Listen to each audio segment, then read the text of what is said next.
Hello everybody, welcome back. This is Reimu, and this one's going to be a replay analysis by one of our fellow Discord members. His name is Nightlock. He's playing as an aircraft carrier in clan battles, and he just wants to know what he could have done better this game. I did have the opportunity to actually look at this replay ahead of time, so so I know exactly what's going to happen, and I pretty much found the issue right off the bat, right at the start when I was watching it for the first time. Um, yeah, I'm gonna hit the play button and I can talk to you guys through it. So we are going against typical setup: Petro, Stalin, Holland, Goliath, Thunders, and of course an MVR. This one is it is gonna be quite a difficult match for him, and the reason why I say this is because I don't know who the shot caller is. I don't know if how much communication is going on with the team and voice comms. But right off the bat, I think about like 2 minutes in, you'll notice that the Montana on his team, it's actually going to be positioning up by B cap, with a, I believe it was a Petropavlovsk. And basically what's going to happen is on A cap, the usual is going to happen. The destroyers, they're going to be contesting A together. Each destroyer is going to be on either side of the small little island, both contesting the cap. Basically going to be relying on the carrier and on the cruisers to support with firepower on each other, trying to at least move each other out. Now, the issue with putting the Montana over on B side is basically he can have shots, but not always. He's not going to be able to actually help out his team in terms of tanking at all. Montana is a lot tankier than Thunder, but he gets put onto the side cap. Now, I'm gonna try to speed this up a little bit here, skip through it just a bit so we're not waiting too long.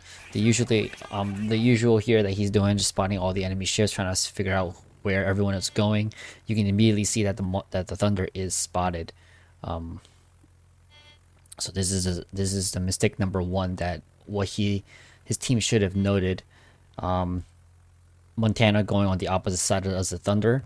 Thunder is going to be able to contribute with his his consumable, the DFAA, and also the anti-air that he has, as well as his HP. Even though he's not a very tanky battleship, he does have the HP for it, and the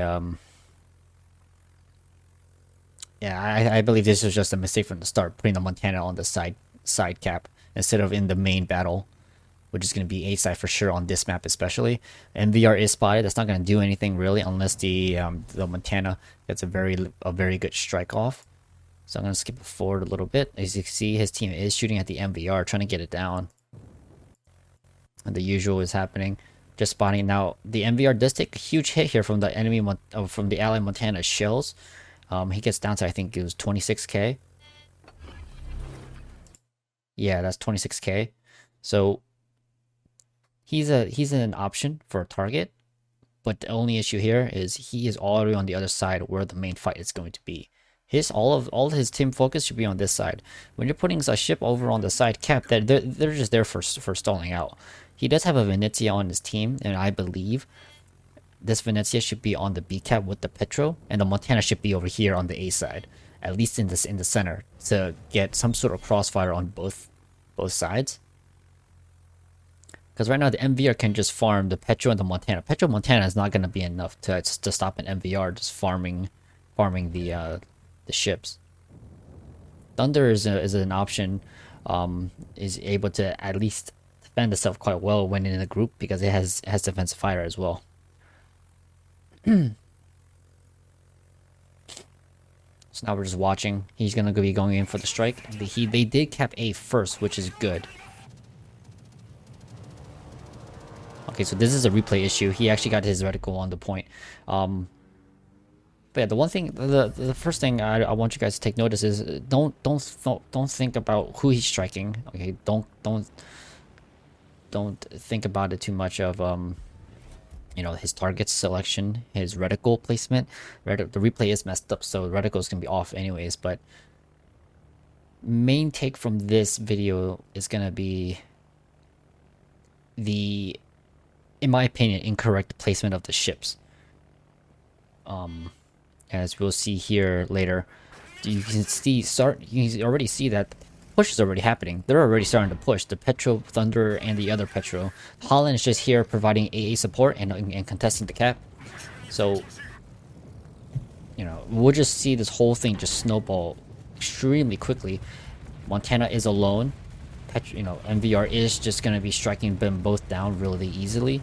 On A side, the carrier has to deal with 4 ships that has defensive fire. That's going to be impossible to drop. There's no way.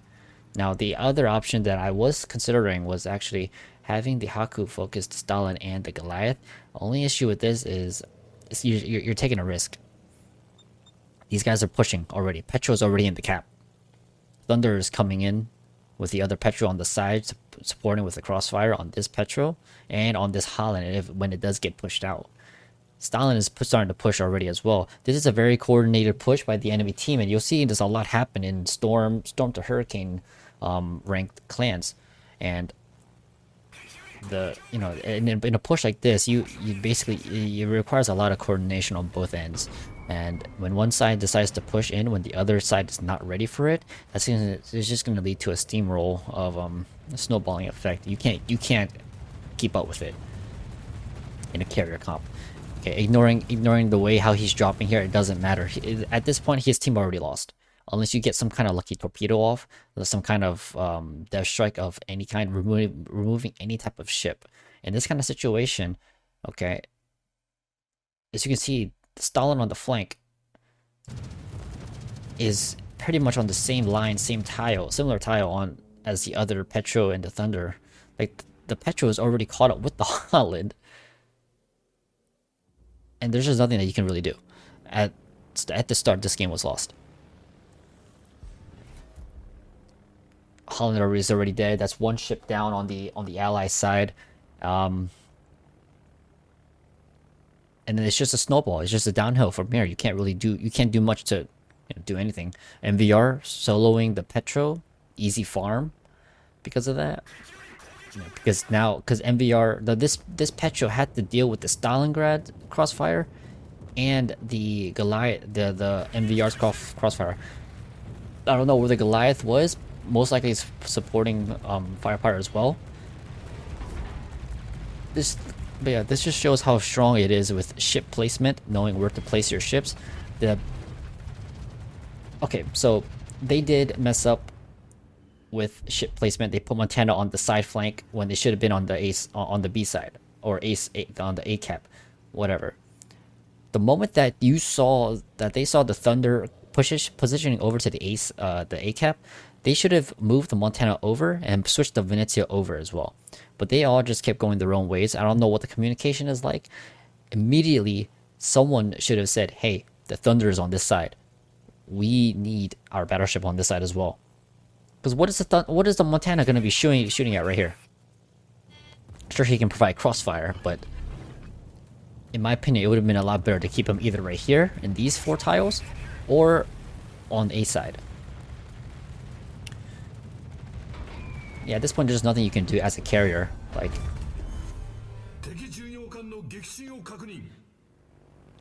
and then we're just seeing everything just unfold slowly but surely. You know, they all just set up, and they don't even have to push anymore. They just chill because they have both caps. Soon the Stalingrad is gonna cap B because the Montana dies. Yeah, there's not much you can really do. Carriers, sure, they provide spotting, they provide damage, but when you're going against an enemy flank that is the high priority side that you have to focus, and they all have defensive fire, anti-air, they all have very strong AA. Because of how AA works now and how it overlaps with each other, you have all 3 sectors on overlapping damage. When you're grouped like that, there's nothing you can do. Like, a lot of people can meme around saying, anti-air is useless, defensive fire is useless, carriers are OP.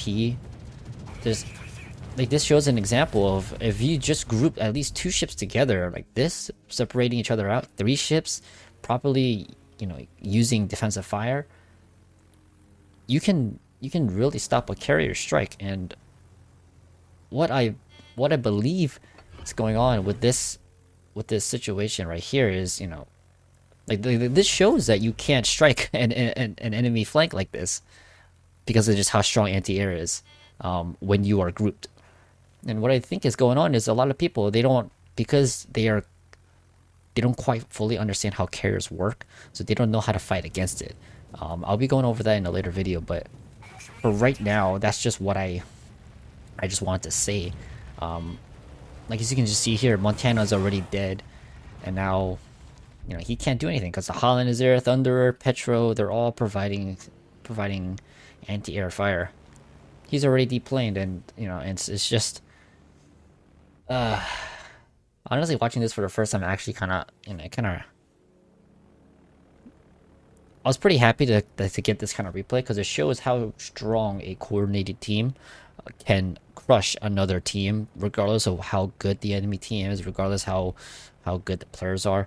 Just in a coordinated situation like this, a misplacement of a ship and not rotating when it needed to be on the other flank is very. It's a huge hit for the team. So this is pretty much the end of the game here. He can't do anything. 10k damage, you know, spotting damage 60k. So if we're going back to 1 minute into the match, he's still trying to spot. Right at the start here, he spots the Thunder. Spots the Thunder 1 minute into the match. Montana's already heading to B. Venezia's heading over to A side. I would have put the Venezia over with the Petro, or at least the Goliath and the Venezia over to the B side. Puts the two Petros over on the A side. Montana over on the A side, or holding the center position. That, I believe, would have been a much better plan, because the fact that you guys didn't have a battleship on A side, if you just look at the map, they just push for free. They don't even stop. They just keep pushing, and your team couldn't even do anything but just kite away nonstop. But Holland died.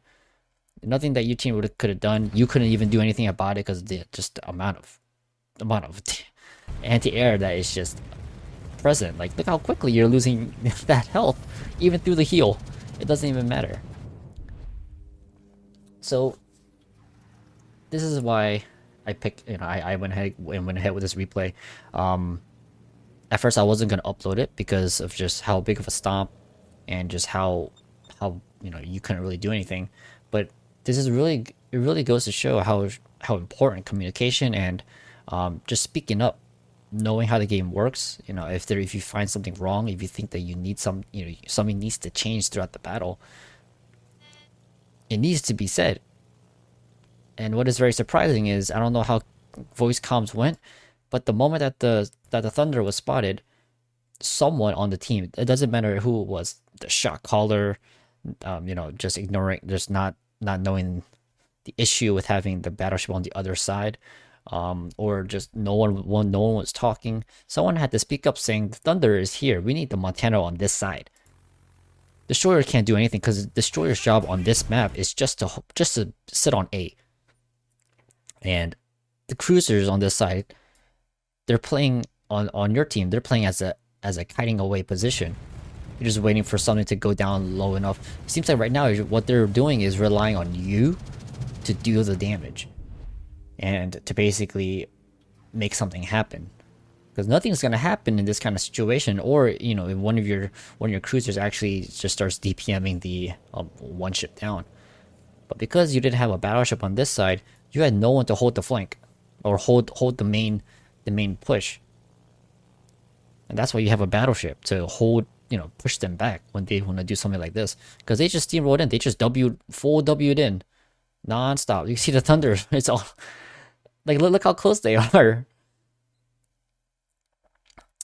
But yeah, this is, you know, hopefully this was helpful to you.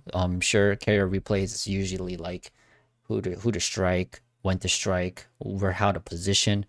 But this video is just going to be going over the importance of ship placement in clan battles, and how how poorly a carrier can perform in the wrong situations.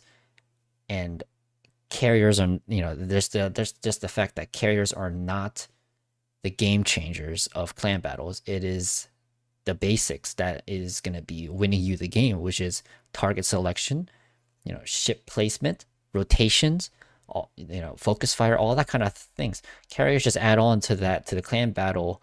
Um, them being added to the clan battle just changes the way the game is played, but the basics is still the same. You know, anti-air overlapping, stacking, and knowing when to use defensive fire. Sectors.